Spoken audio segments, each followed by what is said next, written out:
Would you like to start the countdown then? 4. Needed to be louder, don't I? 3. Yeah. 2. 1.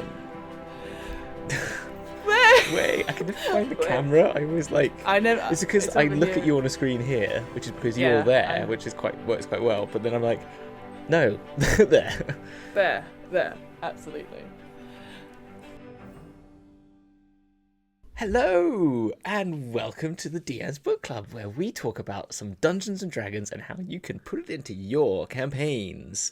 With me as seamless. Exactly. Until you said that. With me, with me is as ever, and more than I've ever been on the show, the creator, the lexicon, the epitome that is the leader, our eminent leader of the DM's Book Club, who's now gone. Oh crap, I'm alone. Is Fiona. How are you, Fiona? Hello, Hamilton. I'm very well, thank you. Merry Christmas, Happy Holidays. Merry Christmas. Merry Christmas. Oh, we did say we were going to put Christmas stuff on. Too late now. But I have a Christmas jumper. Yeah, it's fine. This is what. And we're looking around for Christmas stuff. It is officially Christmas. I didn't prepare. Yes. I didn't prepare. I was meant to have a Christmas. I don't have a Christmas hat. My Christmas jumper's all the way up there. I can't bother getting up for it, so. No, I have my X-Men t-shirt.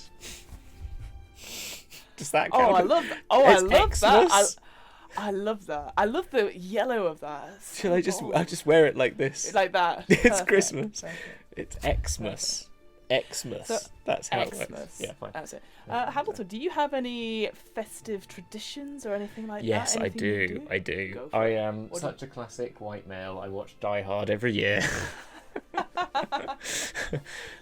Over 25, white man, I watch Die Hard. I'm not saying that that's only for them. I'm just saying that it seems to be a cultural shift for that sort of stereotyping of us. Yeah.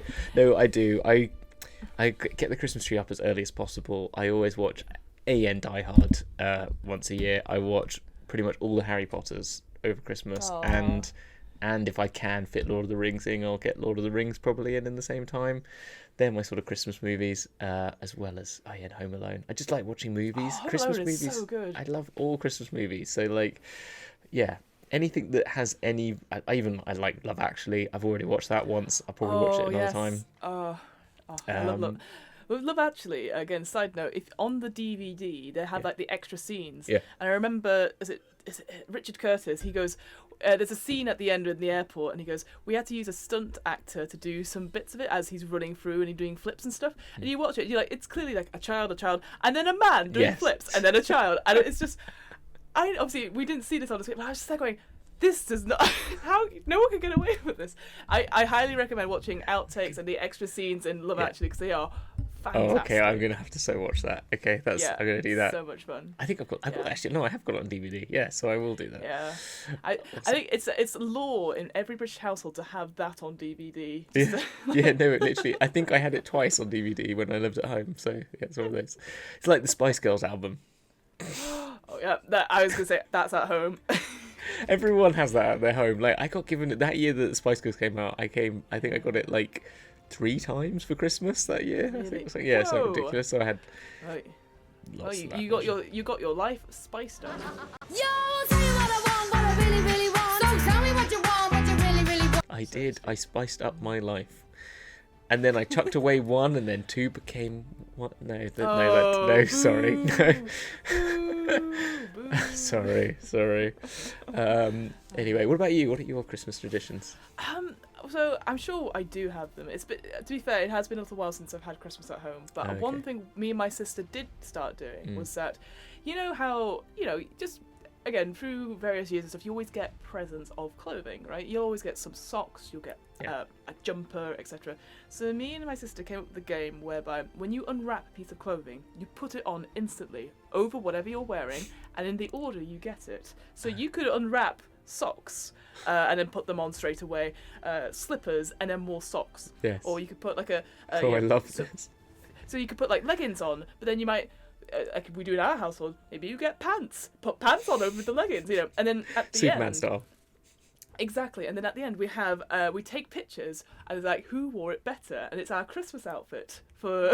I love it. That is great. Oh, I want to steal that idea actually. It's great fun, like because obviously you get like stuff like scarves and hats and glasses, you know, all that sort of stuff comes out at Christmas. So I just think it's a fun little thing. Cause you're like, oh, quick, put it on, you know, even though the points don't matter or anything like that. But that's what we came up with, I think, a couple of Christmases ago, and we've done it every year since, like on and off, depending on stuff. So that's always quite fun. The one I used to have with clothing and I had to grow up, and it really annoyed me, was that we used to go stay at a friend's house for Christmas because it was just me and my mum. So for a long time, so our friends, we used to go to theirs for Christmas because my grandparents passed away when I was quite young. So, and I don't have much of an immediate family apart from her. So, anyway, we used to do that. But even when I went to these people's houses, I had this rule, and and they were clean, so I would wear pajamas all day. Yeah. So I'd wake up, I'd have a shower, and put on clean pajamas. So I wouldn't be in the pajamas that I went to bed in, but I would put them on and have a dressing gown, and that would be I'd be like, okay, I am not changing all day. No. Because that's what I did as a kid, and this is the only way I can still feel like a kid on Christmas. So everyone else would be properly dressed, and I would just be there at the dinner table wearing pajamas. Until I was probably about 20... later than the number that you probably want to believe, where I'd literally be sitting there with all these adult-ish people, and I'm still in my pajamas because I'm like, this is my rule, okay? I'm sorry, who gets properly dressed over Christmas? That feels like now something's we not do. right. Now I've taken on my partners and stuff like that. And we used to go to, when we started having to then go to my partner's family, everyone would put on like shirts, and everyone would be dressed up smartly for Christmas. So I'd have to put on like a shirt and a Christmas jumper, and would not be in my pajamas all day. So my heart breaks a little bit inside. But I know there is some cultures where on New Year's Eve you do get a new set of pajamas though. Oh, so that's Take so that. that you would get it, because then you're like, you're ready for Christmas because you've got your new Christmas pajama set. You know, well, winter starts at Christmas, so you need pajamas because it's cold in this country. So and heating's expensive in this country, unlike in America where you get it cheap. So as we found out over the last year. Well, Hamilton, enough of our festivities and traditions and wearing pajamas over Christmas. What are we talking about today? What is our topic of choice? Our topic of choice is really a year in review. We're just going to talk about the things that we've enjoyed and things that we're looking forward to a bit, but more like what we've enjoyed about the year of 2021 in D&D, really. There's a lot of stuff that we probably want to forget about 2021. And so let's just look at the fantasy world that is nice and happy and talk about that. So, yeah. Absolutely. Yeah, and I think... obviously we when we say like obviously things about D&D, it doesn't have to be just the books that have come out. Obviously I know Wizards have been like pumping out so many books and so many guides, and obviously DMs at Guild have got all this stuff as well. But I think definitely for me, when I look back, obviously I made so many happy connections. We met for the first time. That is one of the things on my list. You've stolen my list. Oh no. Got that. We've got obviously Dragon's Duel. We've got all this sort of thing. So it actually is one of those things where it's like, actually, there's so much to look forward to. Yeah. Look back on and going, wow, we've done it. We've made it. Yeah. And also we had a good time doing it. So I'm very excited to talk about this topic. Yeah. And well, why don't you start then? Why don't you start with your first on your list of things that you've found fantastic about this year? I will. Whilst you think of a second one. No, I've got more to say about that. So that's fantastic. So I've got more to say about that. So I did. So when I wrote this earlier today, I was like, what could it be? And I will say, because I used to say it quite a lot. My favourite book that has come out recently is Van Richten's Guide to Ravenloft. Because no crap. I don't. Whoa. What? You've not made that obvious. It's been very subtle. Your love of that book. Exactly, because I do love horror, and it came out at a really good time. It was very interesting to talk to people about it because. People do like horror campaigns and they do like being scared and stuff like that. And I thought what was so good about this book is that not only did it have like a great starter game for it, so the House of Lamont, which was like, it's a haunted house, but also you can have seances, and there's like 3 different adventures in it, so you could play it differently each time, like a video game. But what I really loved is that if you were like me, like I watch a lot of horror games, I watch a lot of TV shows and lots of films and play video games or horror, but I'm not very good about what are the tropes of individual things. I'm like, oh, that scares me, etc. And what I loved about Van Richten is that it was like, here are the genres of horror. Here is folk horror, here is cosmic horror, here is occult horror, and it just sort of laid it out, and it was so beautiful the way it did it for DMs, because it's like stuff like occult horror or folk horror, where it's like, if you've ever watched something like The Wicker Man or Midsummer or something, it's around a community who do have a strange way of life that is very different to the norm that the adventurers have, but you could play it so that, the adventurers come in, trample in, and they go, oh, this is not right, we'll go kill that whatever the being it is that you're worshipping. Then they're like, no, you idiot, you've angered it, we were living in fear and now you've ruined it, rather than an evil thing around. So there was just all these different ways of coming from it, and it was beautifully written, beautifully drawn, and of course with Van Richten as well, it introduced this idea of, even though it was there before, I will say, this domains of dread, and it had loads of different ideas and like all these different things. There's a domain where it's just a ghost train. Obviously you've got Barovia, so Curse of Strahd, you've got Wands of Dreams, and all these sort of things. And it just, as a source book, really digs into like what makes horror interesting and why people want to play it. So that's why it's one of my picks. When it came out, I read it cover to cover, and I was like, I'm so excited. I still haven't brought the courage to read it. It's just not, because it's not my kind of thing. But it's not your thing. But I really do want to read it. It's just like I just need to do it probably in the summertime. Yeah, it is definitely one of those things where I think you need to be in the right mood for it, like with any sort of genres and stuff. And for me, it's one of those things, because it was a spooky season. It is 365 days for me all year round, so I'm always happy for that. But it has so many good ideas and ways to talk about horror. Like, here are some ghostly settings. Here are some ways to do it, and it just, again, a bit like Saltmarsh in a way, where the Ghost of Saltmarsh was all about seafaring and how to make villages and coastal adventures and stuff like that a little bit more flavoursome and have this environment stuff. That's what Van Richten's Guide to Ravenloft did as well. And I just, and I will say again, just because I'm remembering off the top, they had some really cool ones for like Wanderers Through the Mist. This idea of NPCs, and so you had obviously people from Curse of Strahd, but also the Mayweather Foxgroves, these 2 twins who were like, oh gosh, hello, oh we're finding out ghosts, aren't we, dear? Yes, we are, and it's like this idea that you could play 2 twins who are big ghost hunters, but very foppish and very Victorian, and I was love like, that. That's cool. Oh yeah, that's really cool. Mayweather Foxgroves, my favourite 2 NPCs. Oh, I love that. I really like that. I might just give it a bit of a read. I'm going to do it. Have a look. Again, I know it's one of those things where it's not, as soon as someone goes, I'm into horror, you go, oh god, no. Like, no, I don't do that. It's just like, no. it's just because like, it's just not my thing. So it's just like, for me, I love people being passionate about anything. So I will never go, I love hearing people talking about these things. And actually it's much more interesting. Like, I really enjoyed your episode, I can't even think of that word, about it, but it's like I'm much more, it's that kind of thing where I'm like, to actually read it alone, just like, it's just kind of freaky stuff, but I'm sure it's fine. I'm sure it's fine. Well, all right, Hamilton, what's your first pick? What have you got that you're like, this has been my year 2021?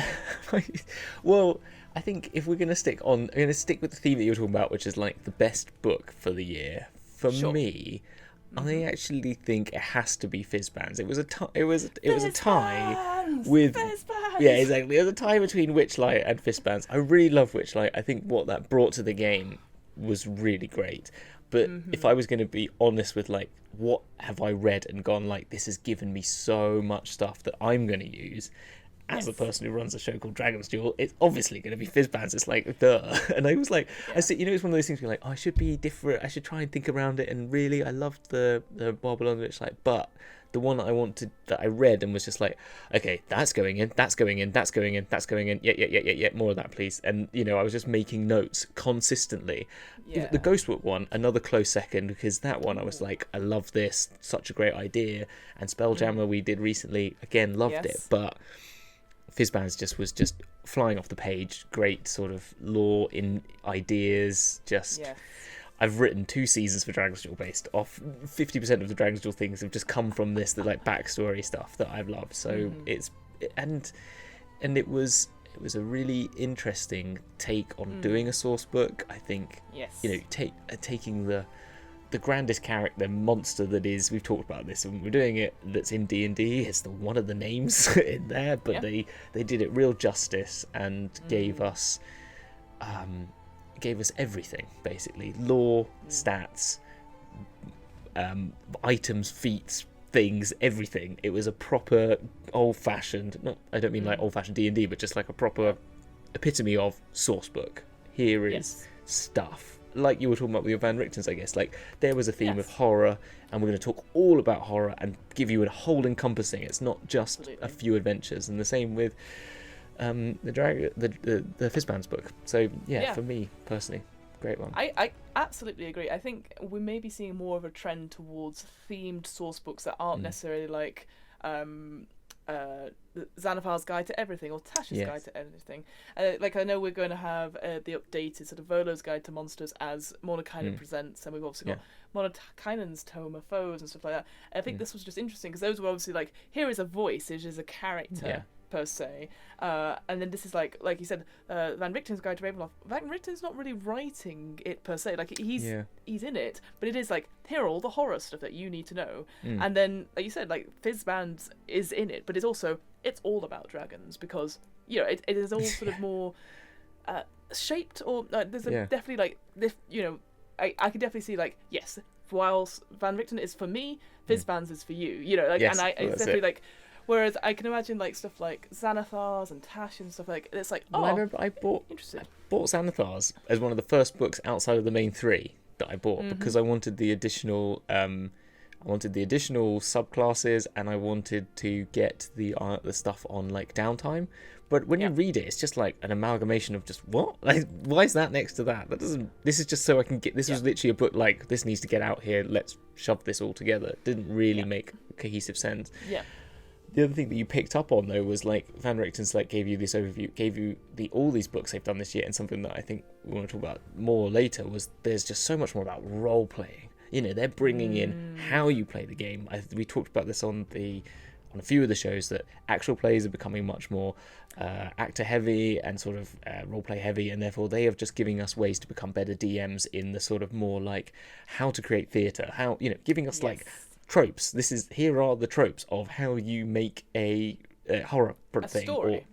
And this is how you can play dragons in multiple ways, not being tropish in the sense of like, here's a stereotype. They just give you archetypes of things that you can work from, but being very open, like in the sense that, like, when they talked about the dragons, they said, a red dragon might, one red dragon might be huge, hulking, bestial sort of creature, when another red dragon could still be ancient, but like a very lithe, fluid, serpentine creature, and how that might, and one could be very primal, and one could be very, well informed, and this sort of like, I don't know, it's very much opening up the game to more creativity, and giving you more of that sort of creative background or something. No, I completely agree, actually, because there's always that thing where it's like, we want you to write. As a DM, sometimes I really struggle for like inspiration and stuff, and it can literally be a sentence or a section, and I just go, oh, perfect, I've got it. But it's that sort of thing where you don't want to be like, write loads of stuff for people just to be like, take and go, because that's not the way people learn. That's not the way people create stories. It's giving them the starting point to be like, here's some ideas. And I do think, I know we always talk about like, wizards love their tables, they do, but they give you enough options to be like, here's, I don't know, a D8's worth of options, or a D12's, etc. But actually, you could just be like, you could roll it, you can take it, or you'd be like, oh, I like that idea, but change something else. And I think they always say that. It's like, here is some things that we say, and I think that's the thing. They are making it clearer.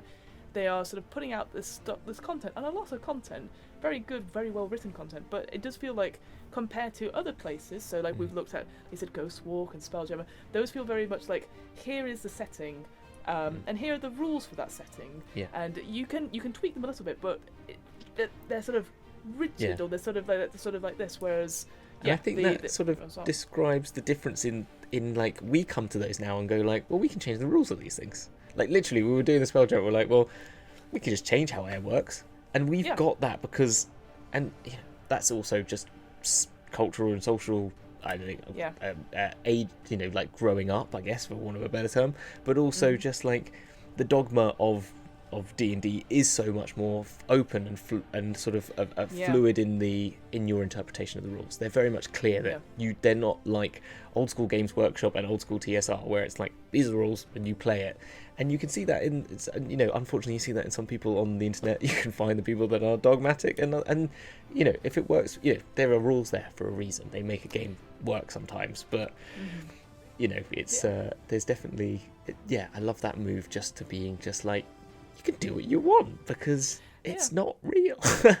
It also feels like with that, just jumping off that, it becomes less like a board game where the rules are kind of set to let's do a collaborative game where the players can go, I want to use a spell like this, and your DM can have the freedom to go, cool, let's try it, rather than going, I think you'll find in the book it says this. Like you the DM has the permission to be like yes and or no but or that sort of thing. And I think that's so important for, like you said, streaming and creating stories which are not just one-sided, but also just having fun at home as well. Oh, absolutely. And it's not, like I said, it's not just the DM story, and I think that's the key thing here. That's the reason, one of the reasons I started the book club is that here's a lot of lore here, but if you just create a world where it's just you in it, it's a bit boring. But you've got to be able to have the players that come in and then let them choose what they want and change the world, because that's what makes the really engaging little bits of story and stuff. So good choice, Hamilton. I completely agree. Fizz bands. So good. So what's your second choice then? My second one, if I look it up. Oh yes. Well, actually, it's very similar to one you sort of mentioned, Wild Beyond the Witchlight. I actually went for the Domains of Delight supplement, the 5e that came out a little bit after Wild Beyond the Witchlight. So again, I know we've said this several times, but Wild Beyond the Witchlight introduces this idea of Domains of Delight and introduces this domain of Prismere, and this again, it's almost like the sort of the flip side of a Domain of Dread, and that idea, because there's so many Domains of Dread, because everyone's like, oh, it's going to be horrible and scary here, and there hadn't been much on the Feywild per se until this point, and now they're like, we can go and create our own domains. And so when we created it ourselves, like we're like, again, very straightforward, very interesting, and how we came up with what we created, it was actually just like, actually, that sounds like a really fun place to be. And it was just, over an hour just us working things out, coming up with the archfey that rules over this domain and stuff. And I do predict, well, I hope, in a way, that there'll be a similar source book in maybe a couple of years' time where it's more Feywild Domains of Delight that comes out, because obviously Van Richten's done so well. And I do think the Wild Beyond the Witchlight has done very well as a introduction to sort of thing, because obviously we've had all this horror, we've had the combat stuff, and now it's like, who wants to go to a carnival with fairies? And everyone's like, me, I do, I want to have fun, and I just, so I always think the supplements that they do on DM's Guild for extra light stuff, they're always, most of the time I would say, there's definitely one that I'm like, not so sure about, but they are interesting, they give you ideas as a DM, and you can just work so much into it, and I just felt this Domains of Delight was so creative and so interesting that I thought, I really enjoyed that episode. I had so much fun creating that one, and we need to finish putting that up on the DM's Guild ourselves. We need to do that. I need to write the flavor text. But I'm just saying, but yes, and so and I think the whole point of these extra life things is really good, that they have allowed Wizards of the Coast to offer us up additional content quite easily with other writers, and I think that's been really good. And as I said, I loved the Domains of Delight one that we did. It was so much fun creating that, and but the other one that we looked at, I think we're going to talk about later, I think, as well, but they are a really great resource, and of course they're also doing really good things for charity. But the thing that I was going to say was, what I haven't checked is how many people are streaming Wild Beyond the Witchlight, because I've only seen a couple out there in my mind, but compared to Curse of Strahd, or even House of Lament, there are a lot of House of Lament. I mean, I know you've done one, and I'm and I'm not saying like, oh, you're just doing what everyone's doing, but I mean, like, no, but I saw that D&D Beyond did a House of Lament series as well, which Melly, who was on our show, was part of, and it's I'd like to do some research on that. It's just something that I'd be interested to know, actually, because I think that would be a good metric of what's taking off. Because the amount of people that are like, I want to do a Strixhaven, like myself, I want to do Wild Beyond the Witchlight, but I'm kind of like, it's not as much of a thing as like, okay, I want to do my Mean Girl Strixhaven. That I want to do. And all the Dragon's Duel stuff that I want to do with Fizzbands. But I don't know, it's just kind of, I'd just be interested to see. That's all. I don't have an opinion anyway. But... I think that's a very good point, because I know when I was reading about the Wild Beyond the Witchlight and stuff like that, I was like, oh, I'm very excited by it and stuff like that. And you're right. I will say this, touch wood, I've not seen any things about like we're going to do a Fae inspired thing. And I wonder if that's because maybe there is a view saying like, well, Dungeons and Dragons should be fighty, it's got to be fight in dungeons, or it's got to be in space, or it's got to be this, whereas you go a carnival and a plane where people are very in touch with their emotions, maybe that doesn't appeal to people. I don't know, because obviously I doubt that's the case though, because I think really it's the other way around more, because people in streaming are getting, I find, we've, as a streamer, combat is hard to manage, and having been in, I don't know if when I talked about me playing an evil character on that Villains, we were playing narrative combat, and so that worked so well. And Kyle, who will be DMing on Dragon's Duel, who did that, in our next series, doing a bit of DMing on the Darkest Timeline. Secret spoilers there, but you can know that by now. But yeah, Kyle is incredible at running that sort of campaign, and I also saw it in another one shot I was a part of as a load of kobolds, and doing that sort of narrative with the Lovecraft D&D group, who are now part of Check These Out. They do the same, and it's so people are trying to fix combat for the streaming world. So I'm not sure if I don't know. I seem to feel like people want it, but then are people using it is the question. Do you know what I mean? Like, there's a lot of times we say we want something, but actually when it comes down to it, do we actually engage with it? I don't know. That would be interesting to see. That's a good point, because obviously not everyone who streams maybe plays in... not everyone that plays watches a stream, for example. Like in my home game, we did stream it, and then we've obviously moved it offline through pandemic stuff. But again, it's still the same thing. And I watch a lot of streams that are roleplay heavy and stuff, but obviously some groups are like, we just want to fight, we just want to do the thing, and because obviously, as we've said, D&D is a combat system and stuff. So does something like Wild Beyond the Witchlight, which something I know we're going to talk about a little bit later on, is that where it says like there is the option for no combat, you also have like an Undertale thing. Does that appeal to people? And I wonder if that appeals to people who aren't fussed about combat mechanics. Maybe people who are a little bit younger, who don't want to be, they want to roll lots of dice, but they don't want to be like tracking hit points. I mean, I don't know, I'm making a lot of assumptions here. That's the only thing I'd say. No, I think that's it. I think that's why I can't really make any, and I think that's what I'm just interested in. What I might do is I'll try, if I can, in the time between this week recording and it goes out, I will try and have a look and see if I can get some metrics on anything like this, and see if I can put them up and say, like, actually the amount of people that have streamed this, that and the other, doesn't mean that means anything more than just an indication of interest, really, and how well they're doing, if they're actually high up the viewers or low down the viewers. I don't know. I wonder to an extent, like, what is the most stream show? I assume it is Curse of Strahd. It's got to be Curse of Strahd. So everyone must know this plot at this point, but they don't. I've never watched it because I'm not. That's what I'm the only time I've ever caught it is when I listen to High Rollers. I fall asleep, listen to High Rollers at some point, and I wake up and it's on Curse of Strahd, and I'm like, oh shit, I can't listen to this.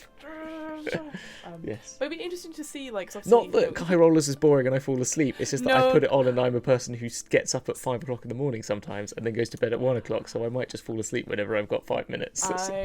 You listen to people having fun. That's what I do all the time when I go to sleep, listen to podcasts. But I do, going back to it, if you look at all the adventures that have been released, I'm sure that people have done like Horde the Dragon Queen or the Rise of Tiamat and obviously I'm sure there was stuff about like Rime of the Frost Maiden, which again really interesting like concept, this sort of alien, this sort of what's it called, like 30 Days of Night or whatever it was, like John Carpenter's The Thing, that sort of thing. That's the one I was trying to think of.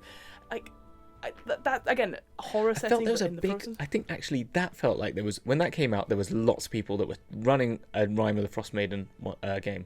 100% I feel like that happened. I think that I just do. I'm sure it just feels like when that came out, that's what I'm saying, there was lots of people jumping on that, we're going to do that, but maybe it was because that's when people started the pandemic and that's when people were jumping on streaming a lot more and doing actual plays. So I don't know. Maybe that's the case. Again, I'm gonna try and do some metrics. Yeah, I think that'd be good. All right, Hamilton, what is your second thing? So my second one, I had a teaser for it, is this show. It's got to be. It's got to be because you came on my show, and in March of this year. Really early on. I know it feels like it's been there for ages. This is a while ago. April maybe. It might have been April, but either way. And then you just called back to me like looking for people to guest on the show, and I don't think I might have. I definitely had you in my subscribe list because I looked once for a DM's book club, like a book show.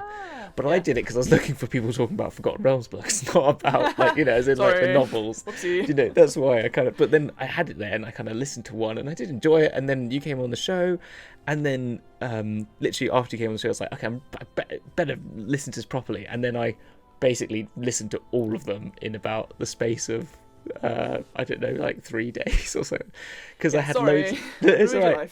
No, it's fine. It's because it was literally like one of those times when I had at work, like one of those jobs that I just needed to I was doing just really quite technical detail. I could just be getting on with, I just knew what I was doing. I was just copying and pasting pretty much, but not a bit more complicated than that, let's say.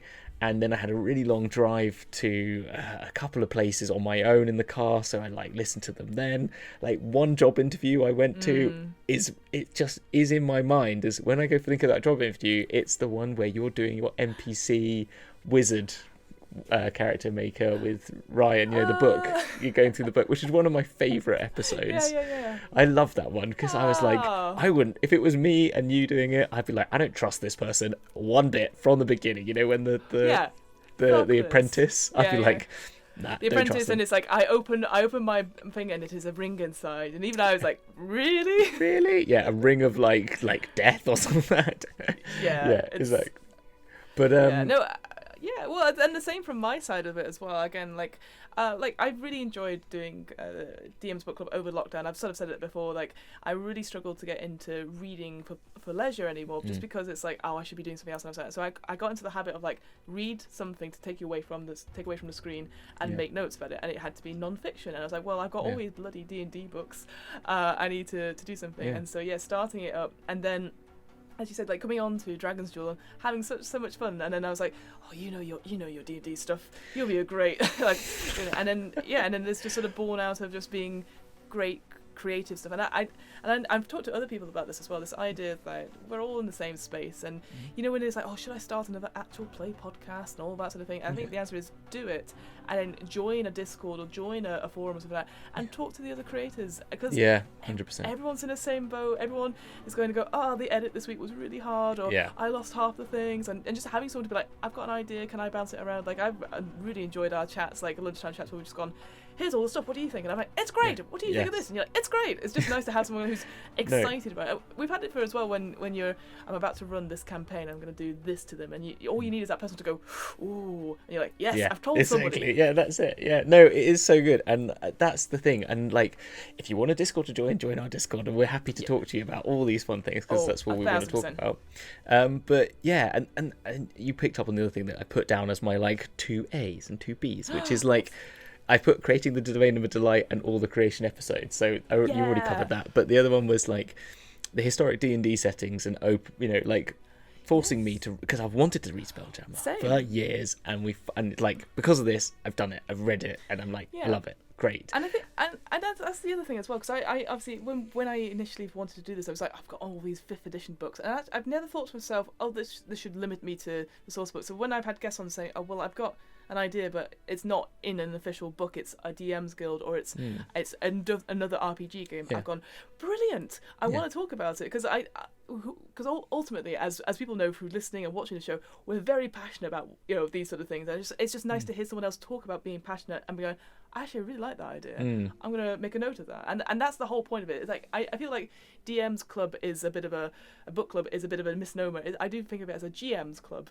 in a sense, and pulling things in. Like, I mean, we've read stuff like the Heroes Feast cookbook. We've read poetry on this. We've done a whole lot of stuff, and I just that's the thing for me is like, whilst it is like maybe 5th edition centric just now, mostly because it's popular and I've got the books, but also like I really enjoyed like Spelljammer. I enjoyed Ghost Walk. Yeah. I can't wait to dive in and do more classic settings and see how it compares, because obviously they're going to be probably re-released and stuff like that, and be like, what's changed? Why is this so? Why was this so popular?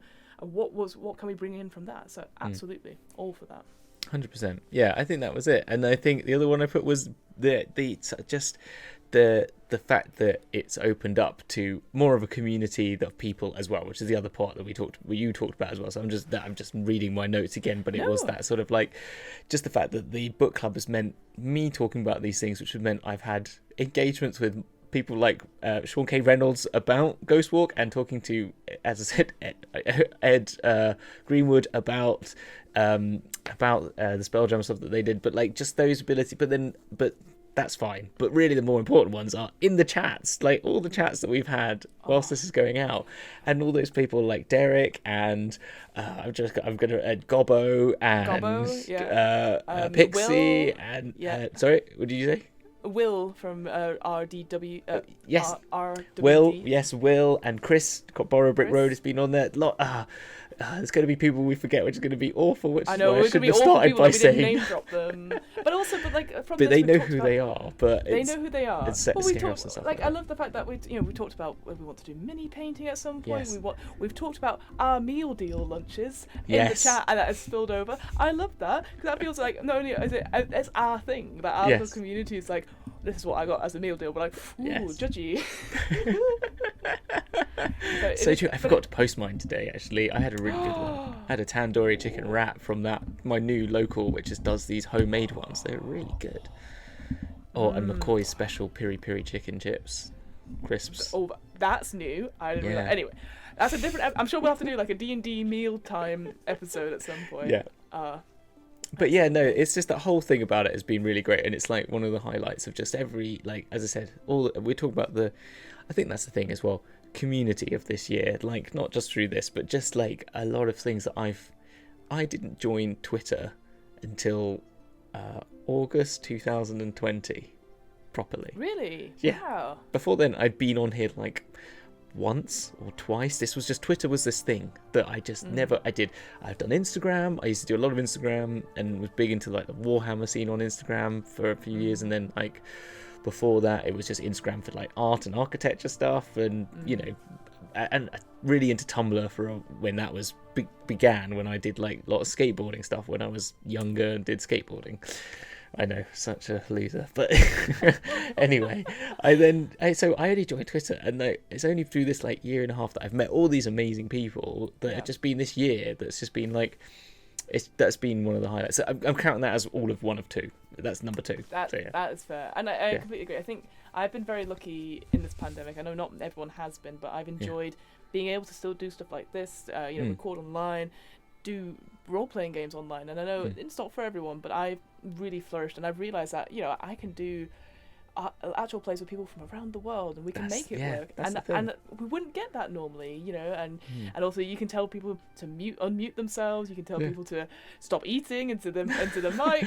No, but I mean, I had a game on Dragon's Duel where I had someone in Singapore, someone in Taiwan, someone in Bristol like 10 miles away, and someone in London, and then someone in America, like all on the same show, and you're just like, what is this? Like, and I talk to people like in the office and say like, oh yeah, my friend in America, and it's just like, I've now got a friend, and my friend in Singapore, and I'm like, how is this? This is the world I live in, which is amazing. Like, how great is that? Like, all these worldwide it comes to that point where it's like, oh, my internet friends, and that used to be such a horrible. Oh, you've got friends on the internet, and actually. So what? Like, I started meeting some of my internet friends that I made in the last year in person, and I'm sure at some point Hamilton will have to meet in person. Yeah, we have to do that at some point. But it's a live DMs book club. We have to do that. Oh, it's gonna happen. But it's that sort of thing where it's like, I feel like I've known you for yonks at this point. Like, I know we talk every week, but that's the thing. Like, and just because we are passionate about this one thing and we talk and stuff like that, and it doesn't matter that we've never met in person. Like, so what? Like, and I think that it's really opened up my mind this last year and a half about like hey, meeting people who are sharing the same passion, who are willing to listen and not be like overly critical or anything, like just about, I like that idea, and having that collaboration is just really opened my mind. So, very good choice. Really like that. So what's your third one then? Okay, so my third one is a bit cheaty because it's still another supplement, but I'm going to put in Minsk and Boo's Journal of Villainy. Yep. So it's another supplement, obviously came out for Extra Life very, very recently. And you know what? The reason I put it in as a sort of thing is that I never really considered, and again, this is more of a naive DM thing, I never really considered how to put in like cities, or what do I need to make a city, other than it's going to have this, so it's going to be this size and stuff like that. And we have created like settlements and stuff before on DM's book club, but I feel like this was like, here's a section where it's like, here's a population, here's a little bit of lore and history, here's some interesting things of note, and just the way it put it, and what it made me do is I want more, and I think that's what a good book does. It's written enough to be like, here's some ideas, but you go and do more. And I think all the stuff in it, like it had the two, I can't remember their names off the top of my head. Was it Bodhi? Bode? No. I was thinking the city that's in the tree. Oh, the city. I'm about to say an architecture building in Norway, Sign at Salo, which is not. No. It was Sin Sandar. Something like that. But where it's like half of it is in the Shadowfell, and there's a whole history in that, and then there's the one that's in the Underdark with our favourite playing our merchants. The Nyogi. The Nyogi one. And an Aberlinth down there as well. And again, these little tidbits, and it was just very short, and everything about the city stuff was really interesting. And then going on to it, this idea of henchmen as well. And I know we didn't go into it when we looked at it ourselves, but the henchmen section of it was really detailed and really interesting, like really characters and stuff like that, which I think would have made really good bosses, for example, or villains even. And what that book did for me is that it opened up this idea of like, what is a villain? And then we went on and did our own thing. Yeah. And not because like, I was a bit like, I don't see those as villains. I see them as world-ending bosses per se. Yes. But that was really good. I think having those there as examples, and I go, that's great. I want to do something different, and that's what a good supplement or a source book should be. It's a jumping off point. It's not lore and anything like that. But I just thought, the henchman section of it was just really interesting, and again, amazing imagery and all that sort of thing, and the cities, and it was incredible. All about it. I just thought.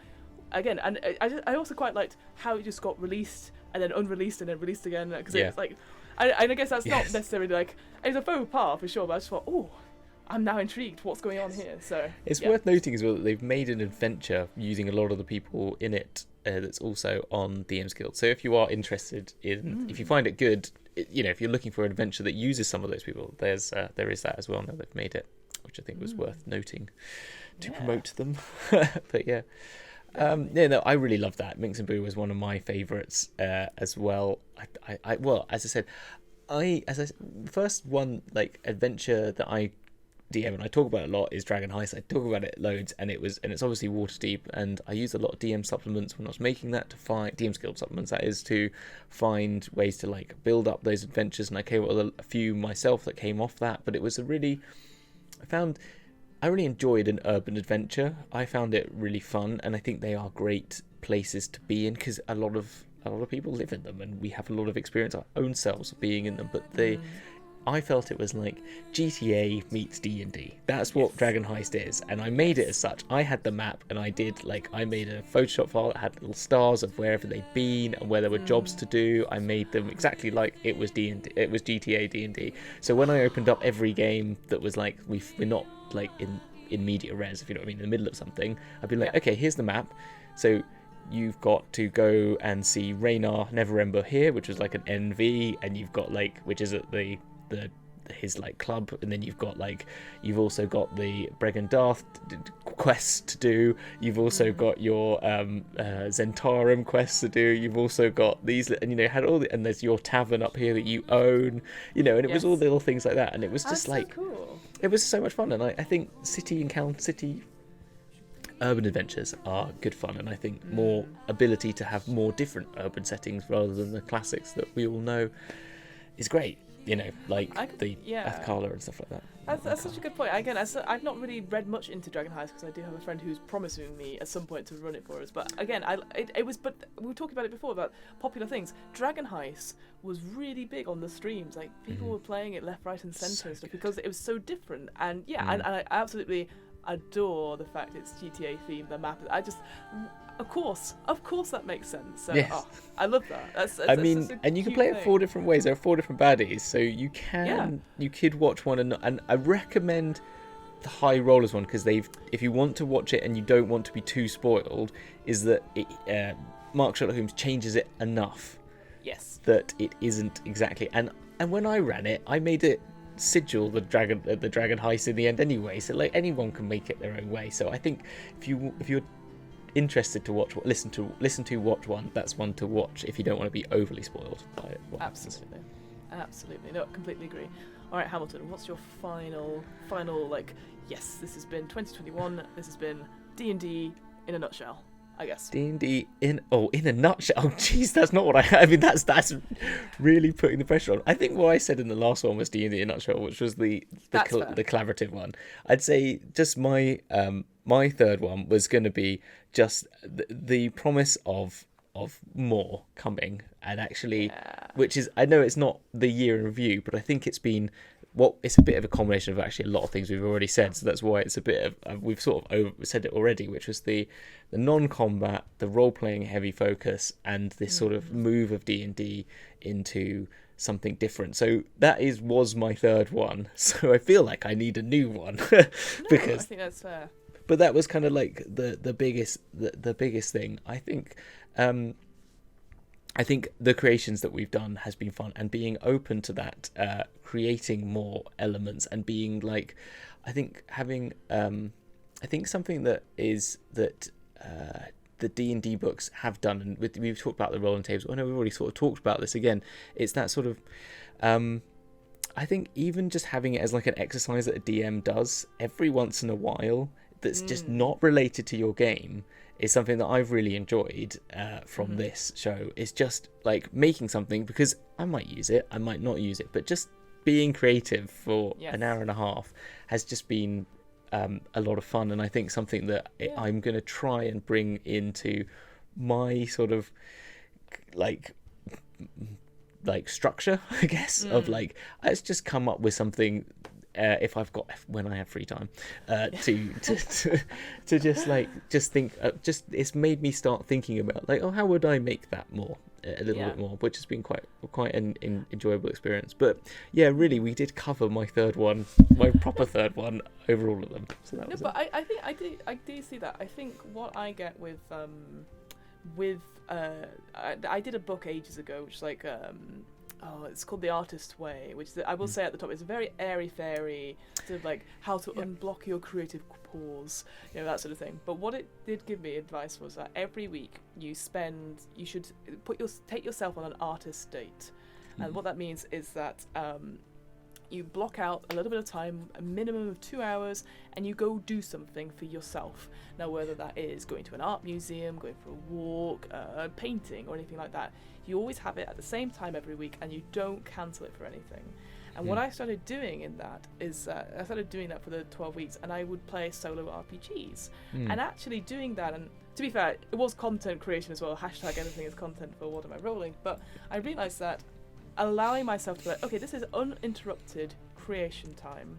And I think that's the thing. Sometimes we do get the thing going, you don't need to prep anything. Don't be, just improvise. There's truth in that, but also there is a little bit of joy where it's sitting down and just trying something. Because there's always that thing where you're about to start and you go, I don't know where to start. Like we've done this when writing assignments and stuff. You're like, I hate it. I can't write stuff like that. The minute you get going. Yeah, the minute you get going and you just go, don't worry about editing, just write, type something down or put it down on paper and then go back to it after like half an 100%. Hour or something like that. It makes such a difference, and I definitely have found joy in spending that time just sitting down and doing something for me. And I think that's what we need to do from that sort of like, when all these creation stuff, I think it's a great idea, but like do it for yourself. Don't do it because I've got a game coming up, I should prep. I think do it for yourself, and then you can be like, like you said, you might never use it, but also you might use some of it, and I think that's the key 100%. Thing. Have you heard of the term pantsing and planning? No, what is that? Okay, it's a writing term. It's a novel writing term. Now, I before I got really back into D&D, I did lots of like writing, like creative writing, as a way just to keep. I'm not going to release it. It's just it's there. No. But it was just like that was my like outlet, just to like have a creative outlet that was just for myself, and I do miss it. But that's D&D sort of took over and made. I was like, actually, this is something I could be doing with all this stuff I'm doing, and I use a lot of the stuff I've made in there as part of like here's ideas that I've got in the background if I need some sort of character or something like that. But yeah, I think, but the pantsing is by the seat of your pants. That's what it means. Right. So planners are people that like, okay, I'm going to make my story. I'm going to create the novel like chapters. I'm going to make the story beats, and I'm going to figure this out. And I tried writing that way, and it's just not me, right? Because I'd spend hours and days and months planning, and then I'll get bored. Yeah. The only time I ever got beyond 20,000 words of a novel was pantsing. And that was because, which is the term, okay? It's called you can Google it. It's not. I'm not just making this up. It's an actual term. But it's like just writing. I just sat down, and this came after playing some D&D, and I thought, like, okay, I'm just gonna make a story, and this is my cat. And I just started with a line, and I just kept going, and then I built this thing, and then I kept moving. Like one chapter I wrote just moved over here, and then that chapter moved to there, and it was like, and it just became a bit of a jumble. But it needed editing afterwards. But the flow and the way that I could get things out of like writing was so much better. So I think this is what I was talking about. That's what I was getting at. Just go out there and just start something, as you're saying as well. It's like a really good. I agree with what you're saying. It's a really good idea. We're both agreeing. We're both passionate about the same things. Yes. Go us. Yeah. I think, but also I guess there's that sort of thing like having an accountability buddy or anything like that. Like I know there's like stuff like I can never say it right. The write a novel in November one, Namiko, I think it's called. There's one that's called 28 Plays Later in February. We write a play every day. They're short 10-minute plays. They're not like, but they're also like topics and themes. So someone was telling me about them. That one of the ones that you only had a vocab of 100 words.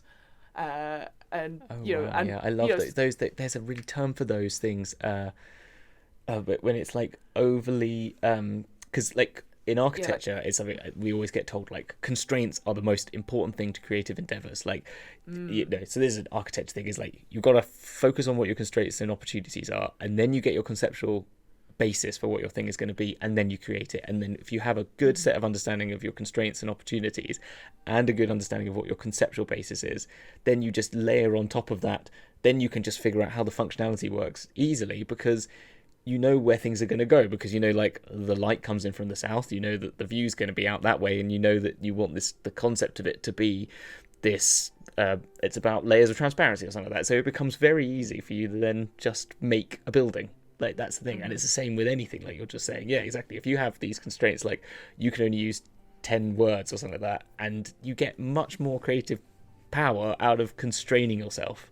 100%. I agree with that. Love that. So there you go. Yeah, do it. Bollocks. I love it. No, but it's true. It is very true. Well, so that's sort of our year in review. Okay. I guess just judging on time.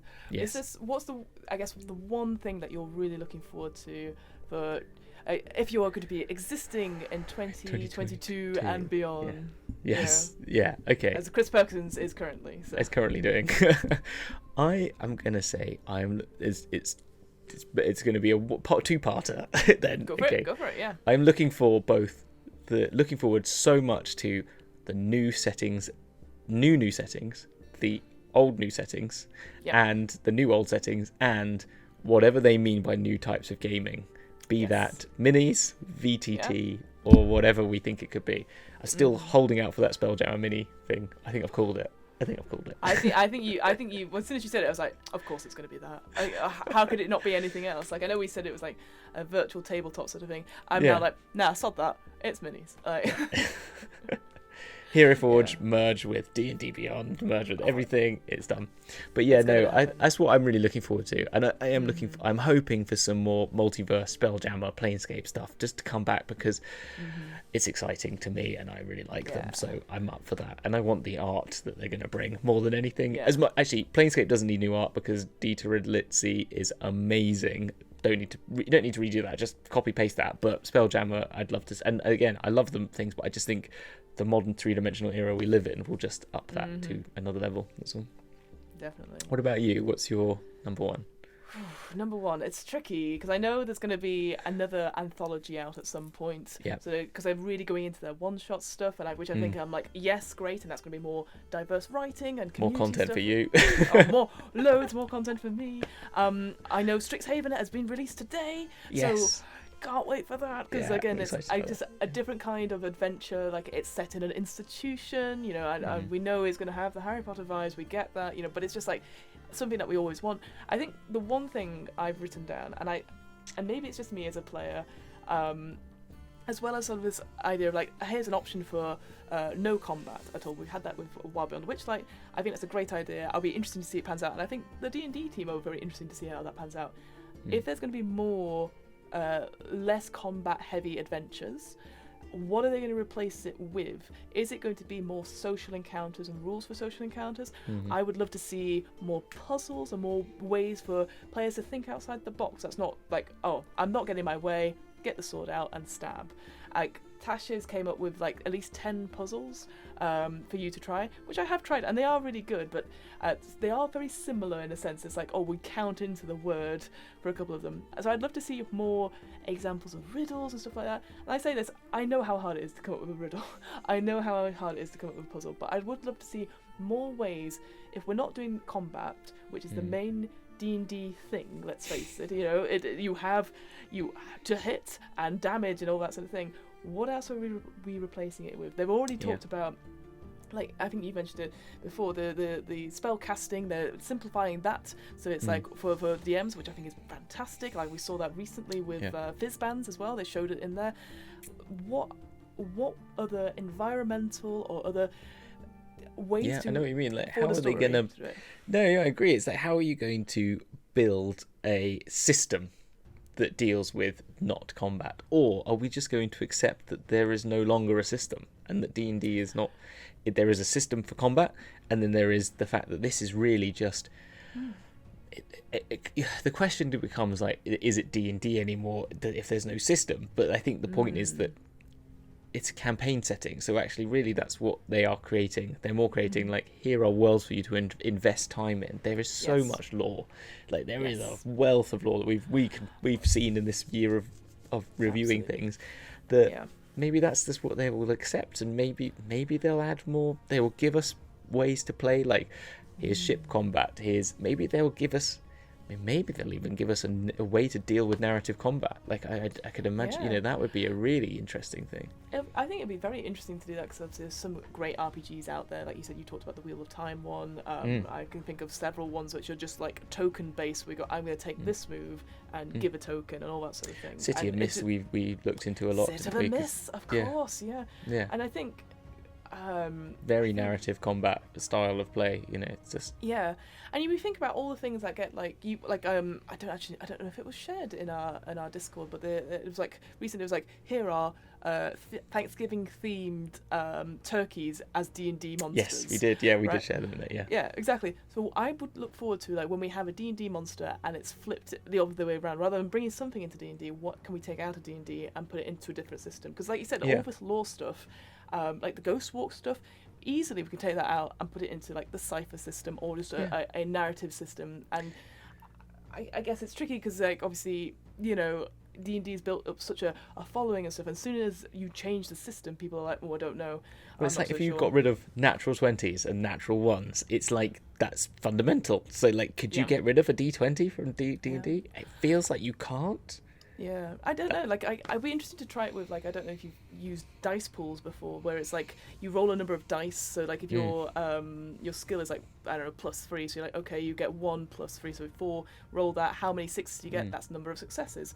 Easily, you could do that. But again, it's that making sure the players are on board and stuff like that. So I will be very interesting. But again, maybe that's the problem with that. Perhaps is that there's so many indie RPGs out there. There's so many systems where you don't want to be suddenly tramping on their toes at all, and I don't think Wizards want that either. So, but yeah, I think there's going to be a big shift in how we see combat in D&D because of the ways it's streamed. I think to a extent that's going to shape quite a lot of it. But also, I think also people at home just getting getting like the slog of like the 4 hour of combat that you're like sometimes no. it's just like I'm for a night out. Yeah, and maybe it is going to be that it's just going to be a lot less admin on the DM side, and the players still have all their admin perhaps, because you know how boring it can be. Sometimes you're like, I don't know, I forgot this person's turn. I don't know. I mean, maybe they introduced AD&D and D&D. Like I don't know if that's the thing, but it's like here's combat D&D and here is basic D&D. I don't know if that, you know what I mean, like here's rules like D&D and here is advanced Dungeons and Dragons. Like almost having a combative like adventurers league and then a narrative, which I wouldn't want to call it advanced because that's like one's better than the other, but I mean that's the issue, because some people will be like, oh, you're only going to do narrative basic. But I mean but they could at least say, like, here is rules for, you know, you want to play combat heavy, this is what rules A, and if you want to play narrative combat, here's like I don't know, like when you go into a starting screen, here's like when you. When I play video games now that I'm older and have no time, I just go, let's turn it on to super easy. Just I want to play the story. Do you know what I mean? Yeah, you don't want to be like, it's the same thing with GTA as well. It's like I'm sat in traffic. That's that great Dara O'Brien sort of joke going. Yeah. I just want to get to the story. I have to unlock things. You know, again. Each to their own for sure, but I would be interested to see if they're taking away as a trial thing, no combat as an option, I was going to say, rather than a full thing. What is it they're going to put into place? I'd love to see more puzzles and riddles, but I know that's not for everyone. So well, I think that seems like we've done our very 1 hour. How you can do 1 year in 1 hour. That's what we've done. It is done. Well, and I guess just to finish off, thank you so much, Hamilton, for coming along with this crazy ride. I know mostly it was like, shall we do this? And I went, yes, thank you, let's get on that straight away. But I appreciate it, and it's been such a wonderful. We only started doing streams like this in September. Late September. We did a few like specials, didn't we, at the end of your season 2, and then somehow we started doing the whole thing in season 3. I can't remember. I don't know. I can't remember. Time is a weird soup. It is a weird soup. But it's been I wanted to say in return, it's been an absolute pleasure. Thank you so much for even just like, I didn't even know, just being a fan to being someone on the show is kind of crazy, and on top of it's just being like, giving me the opportunity to do all the things we talked about, which is just read some more D&D and enjoy it more. It's been great. Right back at you. Well, Hamilton, let's sign off. Let's go. What's happening at Roleplay Factory? What's happening over the Christmas period? Over the Christmas period, there should be. It depends on what's happened. There should be we'd have created both the characters. We'd have given them some backstories. You might have seen those as well. And then it's weird. This is quite in advance for recording this. I don't know exactly, but in January I can be very clear in saying that there will be two actual plays that will run alongside the campaign, the game show. So what we're going to do is every Saturday at 9 p.m. UK time, 4 p.m. American time, there will be the Shattered Realm actual play, which will be my DM'd campaign, which will be taking one half of the characters' personas with the sort of, this is our European-based players because of time zones. I'll be running those, and they'll be on Saturday nights. And then on Fridays at 10 p.m. UK time, 5 p.m. Eastern time, there will be the Darkest Timeline, which will be DM'd by Kyle, who is originally from Play Note Allies, where the other half will be, and they get split into a multiverse. And it's going to be basically, one is going to be much darker, the Darkest Timeline, surprisingly, where the world is all still terrible. The Shattered Realm is where everything's going wrong, but it's not because of what's happening in this other thing, and they need to find their way back. And then every last Saturday of the month, there will be a game show. So we'll have a break from, so it's a bit like what Critical Role doing. The end of every month, we won't have any actual plays. We're going to play some game shows. We're going to get new guests on, and they will become guest characters, NPCs, player characters for the actual plays. And that's how we're going to do it. Look at all that content. Woo, amazing. Yeah, but I got a second DM, so I only have to do one of them. So twice the content, half the work. All good. Yeah. Something like that. Yeah. What about you? What's going to be? What's new for 2022? 2022, gosh, it feels so far away, but it is so close. So yes, my name is Fiona. I run the What Am I Rolling podcast, which is a twice monthly RPG one-shot podcast. As always, it is going very, very well. We've got Numenera. God, I can't say that right. Yeah. We've probably got some solo RPGs, and we've got some other bits in the probably Salvage Union's probably going to come out. This idea of basically, if you think like sort of Borderlands / mechs, but without the wargame minis, it's all sort of RPG. So that'll be quite fun. Cool. That's just got released on Kickstarter, so that's all very good. And yeah, apart from that, I'll be doing some sort of improv sci-fi show called Galactic Implosions. Yeah, in the person in January, hopefully in person, which is going to be an in-person show, but it's also going to be streamed and put in VR as well for those people who like Galaxy Quest, Red Dwarf, similar sort of vibe. Gotta get your headsets on for that, because that's gonna be really good. And yeah, I'm sure I'll be posting all about that closer to the time, but that'll be in January with the States. And then just to finish off, hey, it's Christmas, so probably all the shops will be shut, but in the new year, you're like, oh, I want to get into role-playing. Well, you can get 10% off the Third Space Gaming, which is your friendly local game store in Burnley. For your first order, just type in the offer code DMBC, and you got to do it with those hand gestures, DMBC. And you can buy it on anything you want. Hey, maybe if you want to wait, and then the Mordenkainen presents Monsters of the Multiverse, that hopefully should be out at the end of January, but who knows? Maybe. There'll be alt covers, there'll be the gift set alternate which covers. Which is the most beautiful alt cover ever made, by the way, so far. It's so pretty. It's the ones you're going to leave on your coffee table, and people are going to go, what's that? And you go, it's my obsession. My life. Minis, water, terrain, you can get it all there. So that's DMPC into checkout. It's 10% off your first thing at Third Space Gaming. And that's it, I think. I think that's everything. That is everything. So I think with that, we should probably just say, not only see you on the flip side of the year. Love you. Bye. Love you. Bye.